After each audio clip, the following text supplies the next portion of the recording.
Good morning, everyone. Welcome into the Run Your Day podcast. As always, your best friend, Dan Hafner. Well, I might not be your best friend, but I hope I'm getting there. As always, appreciate you guys coming on today. It is Monday, feeling good today, and today's topic is this: the bloody brick wall. Sit back, relax, and enjoy today's episode. So, this was one of the comments that was made. I was at a social event this weekend and got to talking to some people about success and grinding and how things really kind of work in the world of business and entrepreneurship and a whole bunch of other things. So one guy brought up a really cool term, and I won't take credit for this, but basically the quote was, the man that runs through the brick wall first gets the bloodiest, right?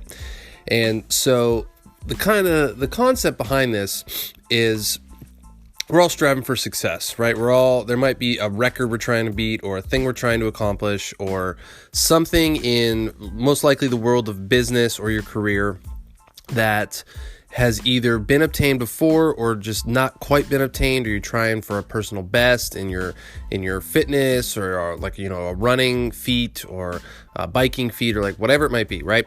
There's a brick wall that is in front of you, which represents the plateau that you can't seem to break through, no matter what domain of your life it's in. There's a brick wall vertically in front of you that is it's tough to break through.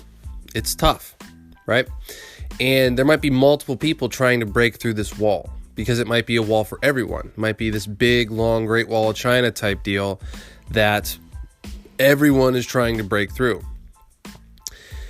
And the thing about it is, once someone does manage to break through that wall, obviously, a person running through a brick wall is going to cause some serious pain and probably damage to their body, but metaphorically speaking, right?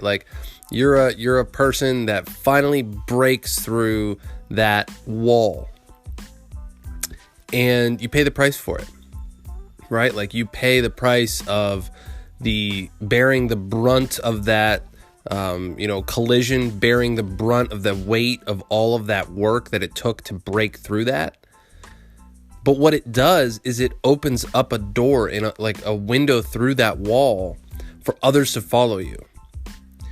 And once you have shown that it's possible to break through that, there will be others that quickly follow you, right? A great example I can think to kind of make this, a more real concrete example is the 4-minute mile. Roger Bannister, the very first man to ever break the 4-minute mile. When he was trying to do this was a long time ago, but he was, it was thought that a human being could not physically run a mile in under 4 minutes. It was just impossible, physically impossible for a human being to run a mile in under 4 minutes. And he trained and he trained and he trained and he did it. And he did it by less than a second. It was 3 minutes, 59 seconds and something milliseconds to get under the 4-minute mile, right? But he did it. He proved that it was possible. He ran through that brick wall, and that had to be painful. I've never even come close to being able to do that. I mean, I think the best I've broken a 6-minute mile before, but that was it. And that was painful. That was when I was in really good shape. But then the crazy part about it was no one had ever done that in the history of humanity. And then 3 weeks later, another guy did it. How does that happen? Right? How is it all of a sudden that one person does it, and then all of a sudden, now it's not that big of a deal for someone to run under 4 minutes, right? It's crazy. It's just like in your career. If you are, just no one's ever been able to get this project proposal done, or it's just something this customer we just can't ever close as a company or something, and then somebody does it. Somebody pulls it off. Now all of a sudden people pay attention. They're like, whoa, what did you do in order to make this happen? And then there's other people that just apply that process that you did to break through that wall and get that same result. Right? But you have to be that first person to do it. And it sucks because you bear a lot of the brunt of the work, of the preparation, of the things you have to do when no one's looking, when no one cares. Like, it's painful. Like, to break through the wall that many people have tried to break through and no one's been able to. It's tough. It's really tough.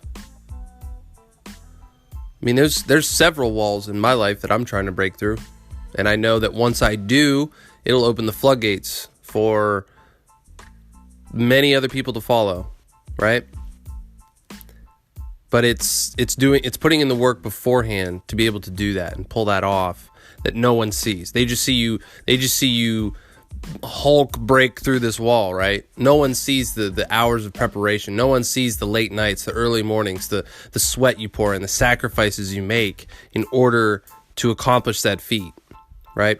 But then all of a sudden, once you do it and you pull it off, then people start asking you what you did, how you do it, what's your process, and they start caring about it, right? So my question for you as a wrap up today's show is this, where in your life is the brick wall? What is the brick wall you're trying to run through? Is it a fitness milestone you've never been able to crush? Is it, trying to be with a certain person or break a certain wall down in your relationship that you just never been able to do? Is it in your business or career where you've never been able to land that job or close that customer or do whatever it is? There's a wall inside of your company that no one's been able to ever cross. Where is that wall? And can you be the first one to break through it? Because once you are, you'll get bloodied. You'll bear the brunt of that impact. But the opportunities and the possibilities that it will open up for not only you, but for other people behind you to follow you are incredible. It's well worth the effort. Well worth the effort. So that's my question for you guys today. So I want you to think about this, maybe journal it, maybe take some action towards thinking about really what the wall is in your life that you're trying to overcome. All right. So that's going to wrap up today's show. As always, thank you all for joining. Really, really appreciate you guys coming on every day. If you haven't already, head over to the what is it called? The iTunes store. Wow, I blanked there for a second. The iTunes store, and leave a review. Reviews really, really help podcasts get more known, more disseminated, more just impactful. So if you like the show, head over to the iTunes store, leave Run Your Day a great review. I'd really, really appreciate it. So it's going to wrap up the show. As always, Dan Hafner signing off. Make it a great rest of your day. Thank you for listening to the Run Your Day podcast. We hope you enjoyed today's show. If you did, feel free to share today's show with friends and family. Until next time, have a great day.